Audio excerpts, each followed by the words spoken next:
आखिर नीतीश कुमार से चिराग पासवान क्यों रहते हैं गुस्सा? इन्हीं सब तमाम बातों पर आज आपसे चर्चा करने वाले हैं। आज की सियासत में जब भी चिराग पासवान और नीतीश कुमार की बात आती है तो ये साफ झलकता है कि चिराग पासवान को नीतीश से कितना वैर है। लेकिन ये सियासी दुश्मनी यूं ही नहीं है जनाब। जानिए वो अनसुना किस्सा जब नीतीश रामविलास के साथ बेहद ही बेरुखी से पेश आए थे। बात 21 जून 2019 की सुबह की थी। चुनाव आयोग की ओर तय कार्यक्रम के तहत राज्यसभा चुनाव में नॉमिनेशन का आखिरी दिन था। पिता रामविलास पासवान और बेटा चिराग पासवान कागजात तैयार कर दिल्ली से पटना रवाना हो रहे थे। वे दिल्ली हवाई अड्डे पर थे कि बीजेपी के राष्ट्रीय अध्यक्ष जेपी नड्डा ने उन्हें फोन किया। नड्डा ने उनसे कहा, नामांकन पत्र दर्ज करने से पहले कृपया बिहार के मुख्यमंत्री नीतीश कुमार से बात करें। यह सुनकर पिता और बेटा दोनों हैरान थे कि अब क्यों। कुछ महीने पहले ही 2019 लोकसभा चुनाव के मद्देनजर एनडीए के तीनों साथी दल बीजेपी, जेडीयू और रामविलास पासवान की लोक जनशक्ति पार्टी यानी एलजेपी ने सीट साझा करने का फॉर्मूला तय कर लिया था। इसके तहत रामविलास पासवान के लिए राज्यसभा सांसद बनने के बाद केंद्रीय मंत्रिमंडल में हिस्सेदारी शामिल थी। यह समझौते का हिस्सा था। फिर अब बातचीत करने की जरूरत क्यों? पासवान ने उनसे पूछा, लेकिन नड्डा ने कुछ ठोस जवाब नहीं दिया। उन्होंने संकेत दिया कि वह सिर्फ संदेश वाहक है।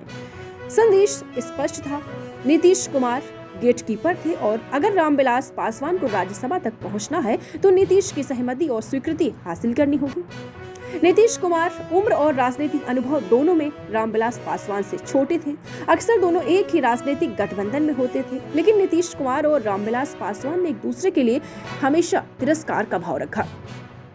दोनों ने एक दूसरे को पसंद नहीं किया। इसके पीछे मुख्य कारण दोनों का विपरीत स्वभाव भी रहा। नीतीश की पर्दे के पीछे राजनीति करने की शैली थी तो रामविलास पासवान खुलकर बोलने वालों में थे। साथ ही पासवान को नीतीश की महत्वाकांक्षा और अहंकार नापसंद था। वही नीतीश कुमार उनके बारे में अक्सर अपमानजनक तरीके से बोलते थे और उन्हें अपना राजनीतिक समकक्ष भी नहीं मानते थे। अक्सर आपने देखा होगा, जब कंपटीशन बराबर होता है, हम लोग बराबर लेवल के होते हैं तो हम एक दूसरे से जलस मानते हैं, लेकिन सभी लोग ऐसे नहीं होते हैं। कुछ लोग होते हैं कि सभी लोगों को एक साथ लेकर चलने वाले। इन सालों में जब भी दोनों को मौका मिला, एक दूसरे को झुकाने या नीचा दिखाने का कोई मौका नहीं छोड़ा। खैर, दोनों के बीच रिश्तों के इस बैकग्राउंड के पीछे जेपी नड्डा के कहने पर रामविलास पासवान ने हवाई अड्डे से नीतीश कुमार को फोन किया, लेकिन नीतीश कुमार का जवाब बेरुखा और संक्षिप्त था। उन्होंने कहा, आपने पहले ही बीजेपी से बात की है तो फिर आपको मुझसे क्या चाहिए? उनके जवाब से बेचैनी और बढ़ गई। इस जवाब के बाद दोनों पासवान पिता पुत्र के दिल्ली से पटना फ्लाइट के 90 मिनट तनाव में बीते। पहले से तय कार्यक्रम के अनुसार उन्हें हवाई अड्डे से सीधे विधानसभा जाकर नॉमिनेशन करना था, लेकिन नड्डा का फोन आने के बाद वे नीतीश कुमार के सरकारी आवास से कड़े मार गए। रामविलास पासवान की पार्टी एलजेपी के पास सिर्फ 2 विधायक थे, इसीलिए उन्हें जीत के लिए जेडीयू के समर्थन की दरकार थी। तब रामविलास पासवान के सामने 2 चुनौतियां थी। पहली, नीतीश कुमार को संतुष्ट करना और दूसरी यह कि पक्का करना कि मीडिया तक जेडीयू और एलजेपी के बीच इस मतभेद की सूचना न पहुंचे, कम से कम राज्यसभा चुनाव पूरे होने तक। नीतीश के घर पहुंचने के बाद आपको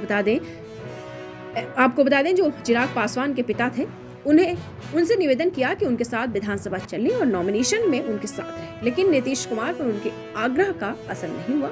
नीतीश ने उनसे रूखे अंदाज में कहा, आप तो पहले बीजेपी से बात कर चुके, तो आपको पता ही चल गया होगा कि आखिर चिराग पासवान नीतीश कुमार से क्यों इस लहजे में बात करते हैं, क्यों उनका राजनीतिक दुश्मन उनको मानते हैं। दीक्षांत एडुटेक लाया है दीक्षांत ई लर्निंग ऐप। बने दीक्षांत का चैनल पार्टनर और अर्न करें लाखों रुपए प्रति महीने। चैनल पार्टनर बनने के लिए विजिट करें www.dikshans.com। हमारे YouTube चैनल को सब्सक्राइब और Facebook पेज को लाइक करना ना भूलें। धन्यवाद।